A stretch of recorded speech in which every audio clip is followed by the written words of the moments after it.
میں آپ کا میزبان رانا اوکاشا پسروری۔ آج ہمارے ساتھ موجود ہیں معروف روحانی معالج قاری محمد عثمان اسلم صاحب۔ آج ہم پھر سے حاضر ہوئے ہیں آپ دوستوں کے سوالات لے کے۔ السلام علیکم قاری صاحب، کیا حال ہے آپ کا؟ طبیعت سے؟ الحمدللہ جی، وعلیکم السلام ورحمۃ اللہ وبرکاتہ۔ قاری صاحب، آج کا میرا پہلا سوال یہ ہے کہ ہمارے معاشرے میں سب سے زیادہ جو مرض پایا جاتا ہے وہ ہے ڈپریشن۔ قاری صاحب، اس مرض کی وجوہات کیا ہیں اور اس مرض سے کس طرح بچا جا سکتا ہے؟ جی بہت شکریہ کاشا بھائی، یہ بالکل آپ نے سچ فرمایا کہ اس وقت ہمارے معاشرے میں سب سے زیادہ یہ مرض پایا جا رہا ہے جسے ڈپریشن کہتے ہیں۔ اور جب کوئی بھی شخص اس مرض کا شکار ہوتا ہے تو اس کی زندگی جیلن ہو جاتی ہے، وہ بہت زیادہ پریشان ہو جاتا ہے، ہر وقت بے سکون رہتا ہے۔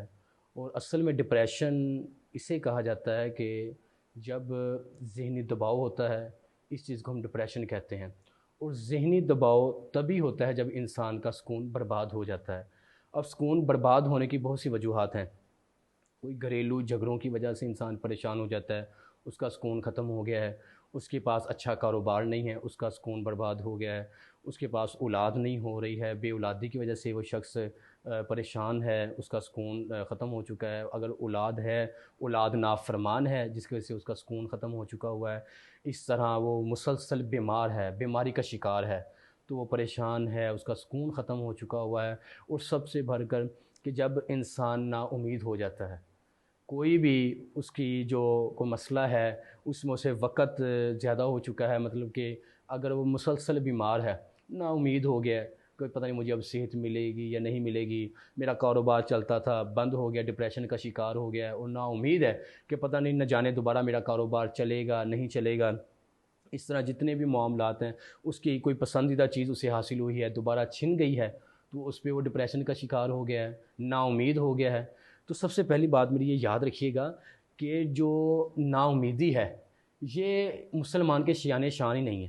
دیکھنا فرمایا کہ لا تقنطوا من رحمت اللہ، اللہ کی رحمت سے نا امید مت ہوئیے۔ جب انسان نا امید ہوتا ہے وہ ڈپریشن کا شکار ہو گیا ہے۔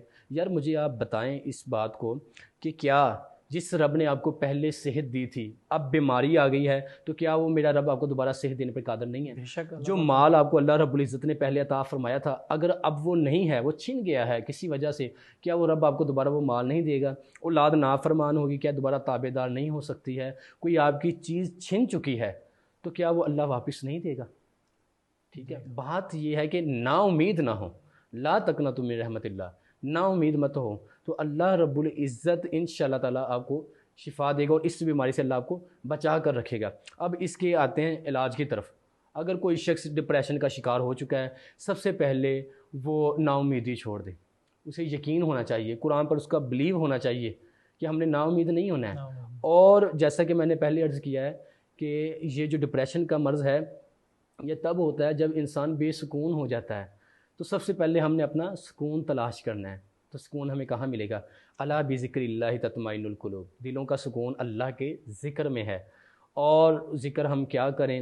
وہ کون سا ایسا ذکر ہے جس کے پڑھنے کے ساتھ اللہ رب العزت ہمیں اس ڈپریشن کی مرض سے اللہ ہمیں نجات عطا فرمائے گا؟ تو وہ ہے اس طرح کہ عصر کی نماز میں سورہ ضحیٰ کی تلاوت کی جائے۔ جب بھی عصر کی نماز آپ پڑھیں، ویسے تو 5 نمازیں پڑھنی ہیں آپ نے، کوئی بھی صورتیں پڑھ سکتے ہیں، لیکن بالخصوص عصر کی نماز میں آپ نے سورہ ضحیٰ کی تلاوت کرنی ہے، اور اس کے ساتھ پورے دن میں 313 مرتبہ یہ وظیفہ پڑھنا ہے۔ رضیت باللہ ربا وبالاسلام دینا وبمحمد نبی صلی اللہ علیہ وآلہ وسلم۔ اور کثرت کے ساتھ، یہ تیسرا عمل بتانے لگا ہوں، کثرت کے ساتھ لا حول ولا قوت الا باللہ۔ اگر اس کے مفہوم کو سمجھا جائے، اس کے ترجمے کو سمجھا جائے، انسان کو پتہ ہوگا اگر میں خوشحالی تھی تو میری کوئی اپنی طاقت نہیں تھی، وہ اللہ کی طرف سے میں خوشحال تھا پہلے۔ اگر اب میں کسی پریشانی میں مبتلا ہوں، کسی مرض میں مبتلا ہوں، اس میں بھی میری طاقت نہیں ہے، نہ میں اپنی طاقت کے ساتھ اس مرض کو میں نے اپنے اوپر لاحق کیا ہے، اور نہ میں اپنی طاقت کے ساتھ اس مرض کو دور کر سکتا ہوں۔ قوت صرف اللہ رب العزت کی ہے۔ لا حول ولا قوت الا باللہ۔ کثرت کے ساتھ اس وظیفے کو پڑھنا شروع ہو جائیں، انشاءاللہ تعالی ڈپریشن جیسے مرض سے اللہ رب العزت آپ کو شفا عطا فرمائیں گے۔ بہت شکریہ۔